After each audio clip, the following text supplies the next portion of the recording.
of Lesbos expresses his gratitude to Prime Minister Kyriakos Mitsotakis. The government is officially closing Moria, one of the largest refugee camps in Greece. Both men believe it'll help them get re-elected. I'm very happy that the Moria disgrace no longer exists, as you can see. It belongs to the past, and we have every reason to be optimistic about the future. I think we've been able to manage the migration issue in a tough but humane manner. Moria was one of Europe's most overcrowded and squalid camps. Most of its residents lived in tents and huts. 2.5 years ago, they burned it down.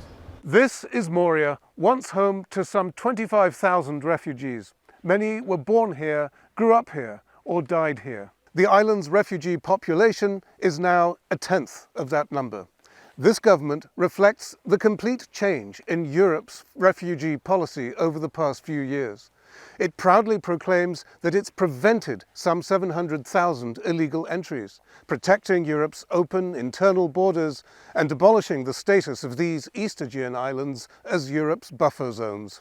But really, the problem is just moving out of sight, to the middle of a forest 40 kilometers away. A vast new camp to accommodate 5,000 people is under construction. It'll have proper housing, running water and heating. But Mitsotakis didn't stop here. It seems the government doesn't want to draw attention to this site, just as many of the islanders don't want any refugee camps. Some people said the refugees brought AIDS and Ebola and that they would sleep with your women. And it worked. They turned the population against them.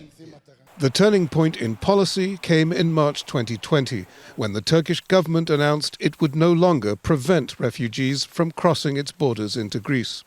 Since then, Greece and the EU have treated the refugee issue as a security problem, not just a humanitarian one. Conditions may not be ideal here, but asylum seekers are free to walk to town and spend their cash handouts. Europe's New Deal is a better camp, far from civilization. Psaropoulos, Al Jazeera, Lesbos.